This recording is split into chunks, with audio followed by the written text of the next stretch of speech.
नमस्कार, मैं हूं संदीप चौधरी। एबीपी न्यूज की खास पेशकश। मोदी की गारंटी लगातार जारी है। सत्र पर सत्र हम किए जा रहे हैं। देश की नामचीन राजनीतिक हस्तियां आ रही हैं। सरकार को चलाने वाले लोग हमारे साथ मंच साझा कर रहे हैं और अब इस चर्चा को मैं आगे बढ़ाऊंगा। मेरे साथ जो हमने परिचय दे दिया है, केंद्रीय मंत्री अनुप्रिया पटेल। और यहीं तक अगर इनके इंट्रोडक्शन को मैं महदूद कर दूं तो वो दरअसल न्याय नहीं होगा, इंसाफ नहीं होगा। एलएसआर में पढ़ी हैं, एमए साइकोलॉजी, एमबीए भी किया है, अब इंडस्ट्री एंड कॉमर्स की मिनिस्टर ऑफ स्टेट भी हैं।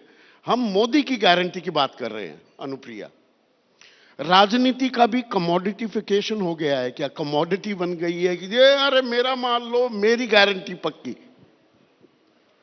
ये तो दृष्टिकोण का अंतर है। मैं तो कह रही हूं कि हम राजनीति के उस युग में हैं जहां एक नेता के पास साहस है, आत्मविश्वास है जनता को गारंटी देने का कि आपने अगर अपना वोट देकर मुझे चुना है तो मैं ये करके दिखाऊंगा। ये मैं पूरे आत्मविश्वास के साथ कहता हूं। तो मोदी जी गारंटी दे रहे हैं। जनता ने लगातार 2 बार उन पर भरोसा जताया है और जो भी इस देश की जनता के सामाजिक आर्थिक विकास के लिए बदलाव उनको लाने हैं वो करके दिखाएंगे, इस बात की गारंटी है। लास्ट माइल सैचुरेशन हो हर योजना का, इस बात की गारंटी है। जब गारंटी की बात होती है, अभी मैं सत्र कर रहा था, कांग्रेस के वरिष्ठ नेता हैं प्रमोद तिवारी, वो कहते हैं जब गारंटी की बात होती है तो वो 15 लाख रुपए जो खाते में आने थे, 35 रुपए का पेट्रोल डीजल जो मिलने वाला था, वो 2 करोड़ रोजगार हर साल सृजित होने वाले थे, उन गारंटियों का क्या? बड़े दुख की बात है, अफसोस की बात है, 3 राज्यों के चुनावी परिणाम आए हैं, अभी भी कांग्रेस पार्टी के नेता सबक नहीं लेंगे।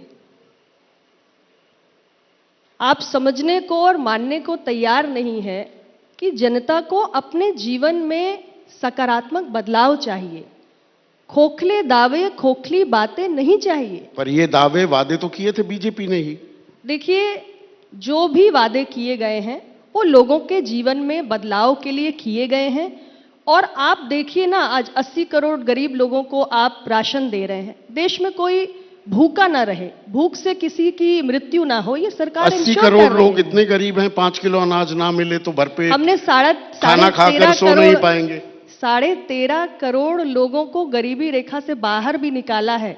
ये हमारी सरकार नहीं कह रही, ये अंतर्राष्ट्रीय एजेंसीज कह रही हैं। तो एक और गरीबी रेखा से लोग बाहर भी आए हैं, दूसरी ओर देश की 142 करोड़ की आबादी में ऐसी जनता है जिसको भोजन की गारंटी चाहिए, हमने दी है। हमने उनको एक स्वस्थ ईंधन के जरिए बेहतर जीवन दिया है। आप देखिए ना, महिला वोटरों ने कितने उत्साह के साथ वोट किया है। स्वास्थ्य की गारंटी दी है, शिक्षा की गारंटी दी है। तो ये करके दिखाया है, ये खोखले दावे नहीं है। और इसलिए मुझे लगता है कि कांग्रेस अनावश्यक टीका टिप्पणी से बचे और अपनी एक स्पष्ट नीति तय करे, ये ज्यादा बेहतर होगा। अपनी पार्टी संगठन पे ज्यादा ध्यान दें। एक बात तो तय हो गई है Anupriya, correct me if I am wrong, कि अब दरअसल चुनावों से पहले वो द ग्रेट इंडियन सेल, जैसे त्योहारों के मौसम में अरे ये ले जा, 2 में 1 फ्री ले जा, 1 पर 1 फ्री ले जा, कुछ इस तरह की ग्रेट इंडियन सेल अब लगेगी। क्योंकि कांग्रेस आपकी गारंटी, आपके वादे याद दिलाती है, तो अब वो भी वही लाभार्थी जाति जो आप लोगों ने बना रखी है, there is no denying the fact. तो कांग्रेस भी अब अपनी गारंटियां देकर लोगों को उस लाभार्थी जाति में सेंधमारी करने की कोशिश कर रही है क्या? देखिए, मैंने कहा ना कि हर एक्शन को समझने का, देखने का दृष्टिकोण अलग अलग हो सकता है। देश की एक बड़ी आबादी, एक बड़ा हिस्सा ऐसा है जिसके पास आज भी स्वास्थ्य की गारंटी नहीं है। अगर हम उसे 5 लाख का स्वास्थ्य का बीमा देते हैं तो ऐसे बहुत सारे लोग हैं जो पैसे नहीं है, इस पर भी इलाज करवा सकते हैं, मरेंगे नहीं, इलाज की सुविधा है, सरकार ने इंश्योरेंस दिया है। अगर एक बड़ी आबादी ऐसी है जिसके पास आज भी आजादी के इतने वर्षों के बाद शुद्ध पानी पीने के लिए नहीं है, आप देखिए ऐसे भी कई इलाके हैं जहां पे महिलाएं कई किलोमीटर चल के जाती हैं, मटकी में पानी भर के लाती हैं। तो ये लाभार्थी आप इस दृष्टि से देखेंगे कि हमने कोई उनको कुछ दे दिया, इस दृष्टि से मत देखिए। अब ये देखिए कि हमारे देश की बड़ी आबादी है जो मूलभूत सुविधाओं से वंचित है, और एक जिम्मेदार सरकार का दायित्व है कि मूलभूत सुविधाओं को सुनिश्चित करे। और मुझे प्रसन्नता है कि हमारी सरकार ने गरीब कल्याण की ऐसी तमाम योजनाएं संचालित करके ये इंश्योर किया है कि हम लास्ट माइल डिलीवरी को अचीव करें। कोई भी पात्र व्यक्ति छूटना नहीं चाहिए। कांग्रेस और विपक्षी दल भी अब उसी राह पर चल पड़े हैं कि भाई 450 में सिलेंडर देंगे। अब आप 400 में देने की कई राज्यों में बात कर गई, पर 850 में बाकी देशवासी खरीदें। मतलब राजस्थान में 400 में मिल जाएगा, पर गुजरात वाला वो 850 में ही खरीदे। तो क्या अब ये परस्पर एक कंपेटिटिव जो रेवड़ी बांटने का कल्चर वो सामने अनफोल्ड होता दिख रहा है क्या? आप ये देखिए कि पहली तो बात ये है कि लोगों ने हम ही से सीखने की कोशिश की कि चलिए जो एनडीए की सरकार कर रही है मोदी जी के लीडरशिप में, हम भी वही करके देखते हैं, वही फॉर्मूला अपनाते हैं, शायद हमारा कुछ भला हो जाए। जनता ने स्वीकारा क्या? जनता आपकी मंशा को स्पष्ट रूप से सूंघ लेती है, आपकी इंटेंशन को समझ जाती है। आपके पास तो एक बहुत बड़ा मौका था, आपने देश में लंबे समय तक सरकार चलाई, तब आपके मन में यह ख्याल क्यों नहीं आया कि हम ये मूलभूत सुविधाएं सुनिश्चित करें? तो सिर्फ नकल करने से कुछ नहीं होता, अकल से नकल की जाती है, ये जरूरी होता है। इस नकल के खेल में देखिए मैं थोड़ा सा कंफ्यूज हूं, मेरी कंफ्यूजन दूर कीजिए। अब लाडली बहन योजना 1250 रुपए महिलाओं को मिलेंगे, कहीं 10,000 मिलेंगे, अलग अलग, वो बहुत लंबी एक फेहरिस्त है। 16 जुलाई 2022 से प्रधानमंत्री पहली बार तब उन्होंने कहा था कि ये जो रेवड़ी कल्चर है ये देश की अर्थव्यवस्था का बेड़ा गर्क कर देगा, हम कर्ज पीकर घी नहीं खा सकते हैं। तो ये रेवड़ी है या फ्रीबीज है, कौन सी सेवा है और कौन सी मेवा, ये कैसे तय होगा और कौन करेगा? ये आप तय मत करिए, ये मैं तय नहीं करती हूँ, ये जनता को तय करने दीजिए। जनता तय कर रही है क्या रेवड़ी है और क्या रेवड़ी नहीं है, यही तो मैं समझा रही हूँ। अच्छा, जब वो ईवीएम का बटन दबाती है तो वो अंतर कर लेती है। कौन सी रेवड़ी है जो अर्थव्यवस्था का बेड़ा गर्क कर देगी? नहीं, अर्थव्यवस्था जनता थोड़ा कोई अर्थशास्त्री है, हम आप समझ रहे हैं ना। हाँ। आज भारत की इकोनॉमी 5वें नंबर की इकोनॉमी है, बिल्कुल है। आने वाले कुछ सालों में दुनिया की 3री नंबर की इकोनॉमी बनने जा रही है, फास्टेस्ट ग्रोइंग इकोनॉमी है। प्रति व्यक्ति तो आय में कौन सी अर्थव्यवस्था गर्क में चली गई? अनुप्रिया, आपके पास मेरे से बेहतर आंकड़े होंगे, प्रति व्यक्ति आय में हम कहां हैं? देखिए अब हम 142वें नंबर पर। आप वो आंकड़े देखेंगे, देखिए अगर आप सेलेक्टिव परसीव करेंगे तो इसके तो जवाब नहीं दिए जा सकते। मैं सेलेक्टिव हो रहा हूं या होलिस्टिक हो रहा हूं? नहीं, आप सेलेक्टिव हो रहे हैं। हाँ। जब आपने कहा कि अर्थव्यवस्था गर्त में जा रही है तो मैंने नहीं, मैंने नहीं कहा गर्त में जा रही है। वो रेवड़ियां कौन सी हैं जो अर्थव्यवस्था को गर्त में ले जा रही है? मैं आपसे कह रही हूं कि हमने जब अपनी गरीब कल्याण की योजनाएं चलाई तो आप देखिए कि देश की इकोनॉमी को कहीं कोई झटका नहीं लगा है। कोरोना में भी फास्टेस्ट ग्रोइंग इकोनॉमी भारत की इकोनॉमी रही है।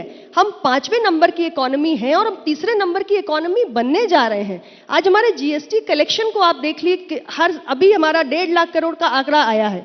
तो ऐसा नहीं है, अर्थव्यवस्था में एक जो संतुलन बनाने की आवश्यकता है, हमारी जीडीपी ग्रोथ रेट को देखिए, वो बना के रखा हुआ है हमारी सरकार ने। लेकिन इसके साथ ही जो हमारी प्राथमिकता है गरीब कल्याण, उससे कहीं कोई समझौता नहीं है। तो गरीब कल्याण आपकी प्राथमिकता है। ऐसे में जो ये रेवड़ी की बात है या ये जो फ्रीबीज की बात है, इसमें भरोसा भी एक बड़ा फैक्टर हो जाता है कि मैं ये बात कह रहा हूं और दूसरा भी कुछ बात कह रहा है, कौन किस पर भरोसा ज्यादा करेगा? लड़ाई भरोसे की आएगी क्या 2024 के लिए? लोकतंत्र में जनता का विश्वास, जनता का भरोसा, यही तो सबसे बड़ा कारक होता है ना। चुनाव लड़ने के लिए बहुत सारी राजनीतिक पार्टियां मैदान में होती हैं, बहुत सारे प्रत्याशी एक एक सीट पर मैदान में होते हैं और सब यही कहते हैं कि हम आपके लिए ये करेंगे, हम आपके लिए वो करेंगे।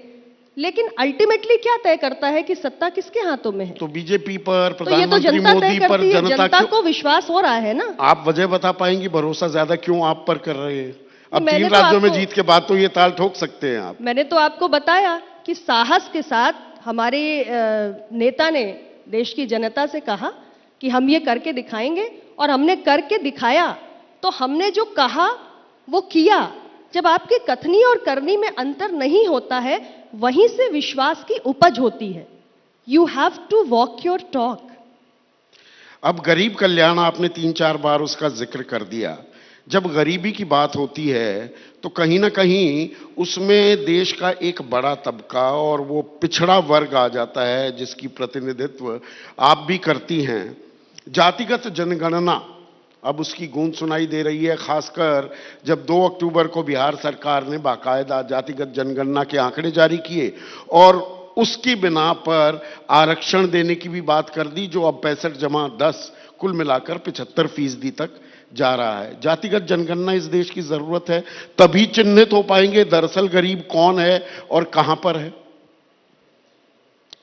जातिगत जनगणना पे यदि आप मुझसे मेरी पार्टी अपना दल का पक्ष पूछ रहे हैं तो मैं स्पष्ट रूप से आपके चैनल पे कहूंगी कि हम इसके पक्षधर हैं।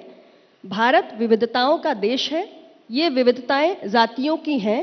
हजारों वर्षों से अनेकों जातियां, अनगिनत जातियां भारत की सामाजिक व्यवस्था का अंग हैं और उनकी गिनती, उनके स्पष्ट आंकड़े हमें जानने भी चाहिए और इसके लिए जातीय जनगणना एकमात्र माध्यम है। इसका हम समर्थन करते हैं।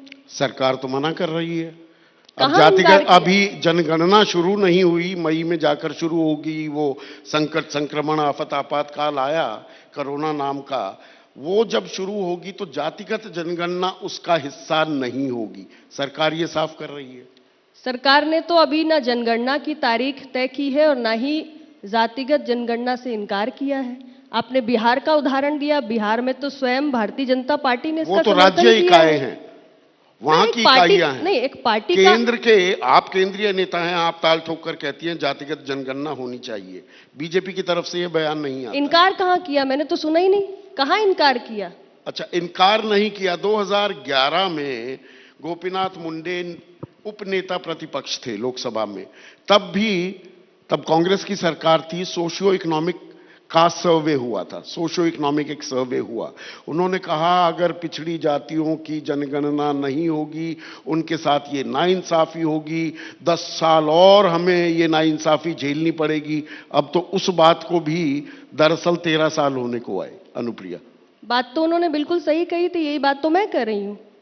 नहीं, यही बात तो मेरी पार्टी कह रही है। यही बात राजनाथ सिंह ने 2018 में, तब वो गृह मंत्री थे, कहा था। वही तो मैं आपसे और कह रही हूं। उसके बाद एक नहीं 4-4 मंत्रियों के बयान आए कि नहीं, जातिगत जनगणना नहीं कराएंगे, सामाजिक ताना बाना उधर जाएगा। देखिए, अभी मैंने आपसे कहा कि जनगणना की तारीख सरकार ने अभी नहीं बताई। जातिगत जनगणना से भारतीय जनता पार्टी ने इनकार किया है, ऐसा मेरी जानकारी में नहीं है। गोपीनाथ मुंडे जी की आपने बात की, स्वर्गीय गोपीनाथ मुंडे जी की, उन्होंने जो कहा उससे मैं सहमत हूं। मेरी पार्टी तो स्वयं ये बात करती है। अब हमें इंतजार करना है, हमें देखना है केंद्र सरकार इस पे क्या निर्णय लेती है। और मुझे लगता है कि मोदी जी की सरकार, मोदी जी की, मैं तो स्पष्ट रूप से अपनी पार्टी का पक्ष रख चुकी हूं। इसमें कोई किसी प्रकार का संदेह है ही नहीं। पर इसमें एक और नैरेटिव भी साथ में गढ़ा जाने लगा है कि देखिए, जब जातिगत जनगणना की थोड़ी गूंज होने लगी, थोड़ी बीजेपी असहज हुई, प्रधानमंत्री राह दिखाते दिखे सरकार को भी और बीजेपी को। उन्होंने 2 अक्टूबर को ये जातिगत जनगणना के आंकड़े जारी होते हैं, उसके 3 दिन बाद ही प्रधानमंत्री का बयान आता है कि दरअसल सबसे बड़ी जाति तो गरीब है और सामाजिक न्याय, विपक्ष यही ताल ठोक रहा है, सामाजिक न्याय हम करने चले हैं जातिगत जनगणना से, तो सामाजिक न्याय का सबसे बेहतर रास्ता गरीब कल्याण है। तो अब गरीब और उसमें अब महिला, युवा, किसान ये भी जुड़ गए हैं। अब ये 4 जातियों की प्रधानमंत्री बात कर रहे हैं, तो दरअसल इशारा क्या ये है कि जातिगत जनगणना हम नहीं कराना चाहते? नहीं, आप उनकी बातों के कुछ भी मायने निकालने के लिए स्वतंत्र हैं। ये भी बात उतनी ही साफ है कि देश में चाहे युवा हो, चाहे किसान हो, चाहे महिला हो, चाहे गरीब हो, इन सब के कल्याण के लिए हमारी सरकार ने योजनाएं चलाई हैं। जहां तक विषय जातिगत जनगणना का है, देश की आबादी 142 करोड़ है। SC, ST, OBC की आबादी एक बहुत बड़ा हिस्सा है इस आबादी का, और उसकी गणना होनी चाहिए। आपको गरीब या महिलाएं या युवा, जब आबादी का जो बड़ा हिस्सा है, ये सब कहीं ना कहीं उसी में समाहित है, ये भी सच है।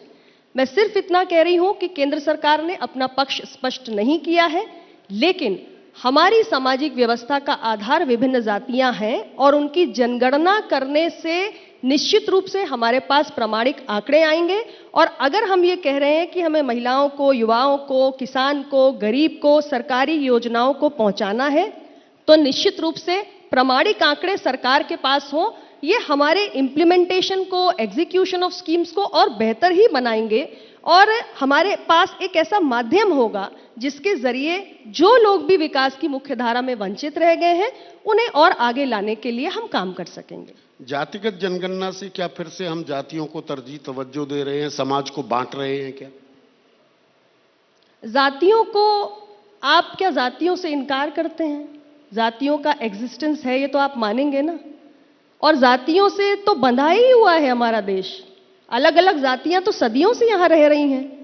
तो क्यों ऐसा, जो लोग खिलाफत करते हैं जातिवार जनगणना की, मेरा सवाल तो उनसे है कि कैसे जातिवार जनगणना समाज के लिए, एकता के लिए बाधक हो सकती है, आप समझा दीजिए। तो जातियों की गिनती कराकर आरक्षण की मांग करके विपक्ष देश को बांट रहा है, यही तो बीजेपी कह रही है। और आप बीजेपी की अहम सहयोगी है।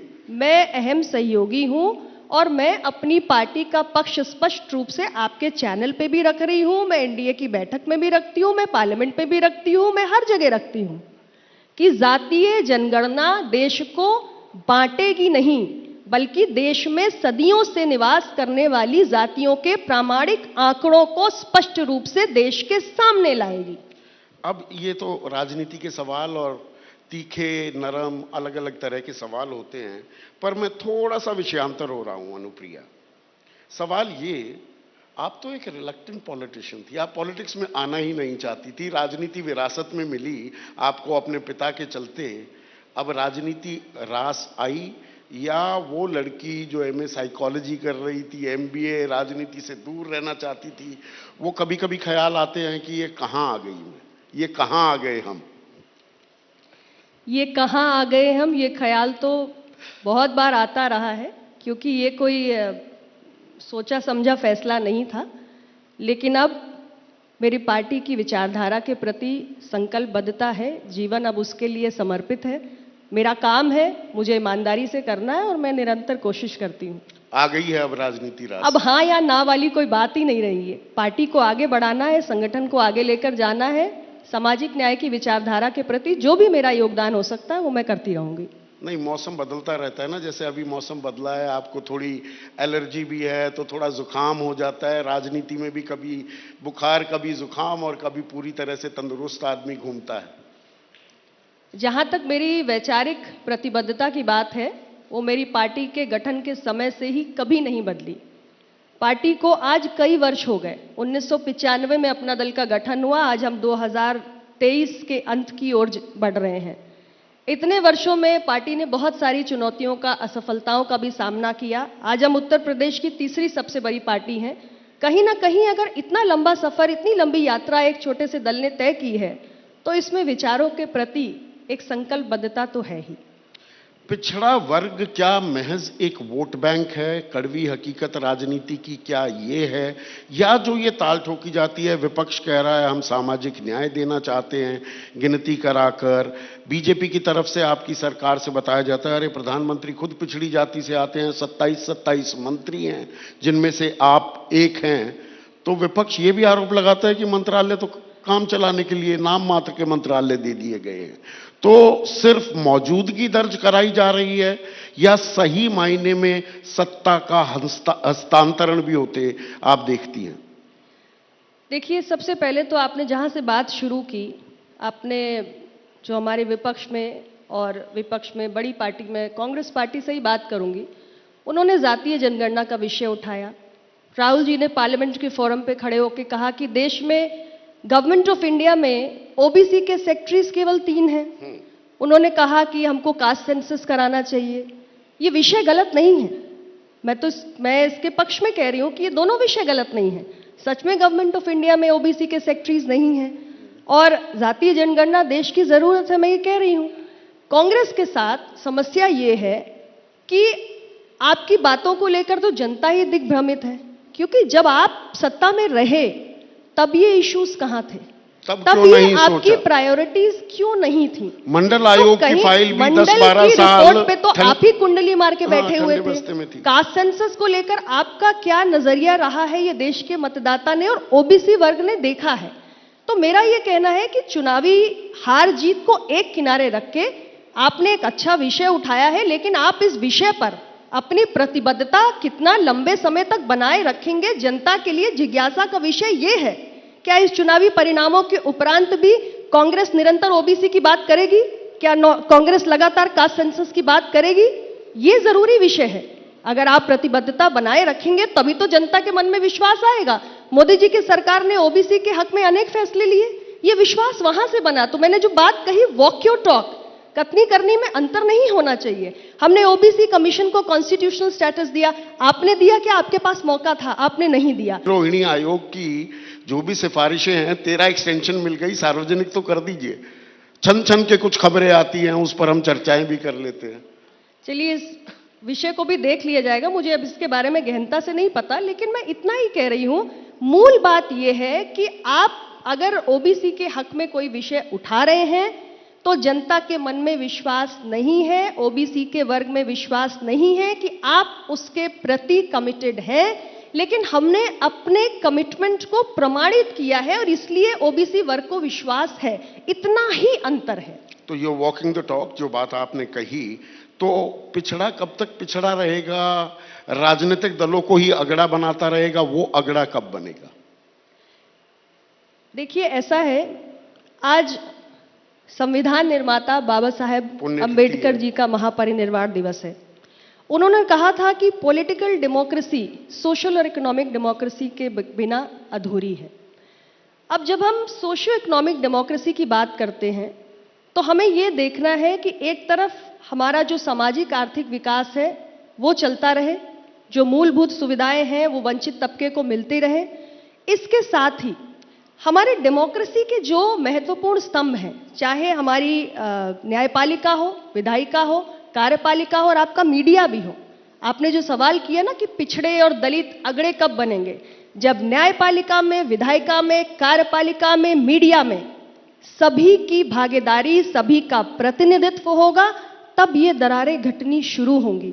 अभी तो आप उठाकर देखिए ना, कहाँ है ओबीसी? क्या आपको दिखता है? एससी एसटी कितना दिखता है आपको जुडिशरी में? या वो हम सुबह कभी तो आएगी, बिल्कुल आएगी, और उसी के लिए तो ये संघर्ष है। सामाजिक न्याय की पूरी विचारधारा ही यही है। इसे कहीं ना कहीं लोगों ने सिर्फ एजुकेशनल इंस्टीट्यूशंस में या नौकरियों में भागीदारी तक सीमित कर दिया, लेकिन सामाजिक न्याय एक बड़ा विषय है। न्यायपालिका, विधायिका, कार्यपालिका और मीडिया, इसमें जब तक हम समाज के सभी वर्गों को और खास तौर से जो इतने वर्षों तक इससे अछूता रहा है उसको भागीदारी नहीं देते हैं, लोकतंत्र की जो एक पूरी भावना है, पूरी तरीके से लोकतंत्र हमारा परिपक्व नहीं माना जा सकता। आखिरी सवाल थोड़ा सा बिल्कुल अलग हटके है।